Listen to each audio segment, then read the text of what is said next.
Bir zamanlar dünya inanırdı ki, hər sualın yalnız iki cavabı var. 1960-cı illər. Elm dünyası əsrlərdir dəyişməyən bir qaydaya inanırdı. Hər şey ya doğru idi, ya yanlış, ya bir, ya sıfır. Amma Bakıda doğulmuş alim Lütfizadə bu düşüncəyə meydan oxudu.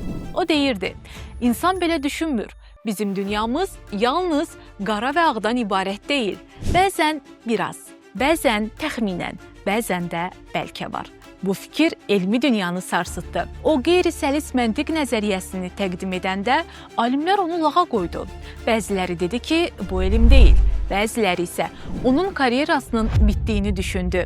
Amma Lütfizadə dayanmadı. O inanırdı ki, maşınlar da insan kimi düşünməyi öyrənə bilər. İllər sonra 1980-ci illərdə Yaponiya onun nəzəriyyəsini sınaqdan keçirdi. Nəticə hər kəsi şoka saldı. Qatarlar daha hamar işləməyə başladı. Robotlar daha dəqiq qərar verdi. Maşınlar ilk dəfə insan məntiqinə yaxınlaşdı. Bugün süni intellektdən avtomobillərə, məişət texnikasından kosmik sistemlərə qədər milyonlarla texnologiyanın içində onun ideyası yaşayır. Bir vaxtlar güldükləri nəzəriyyə gələcəyin təməlini qurdu.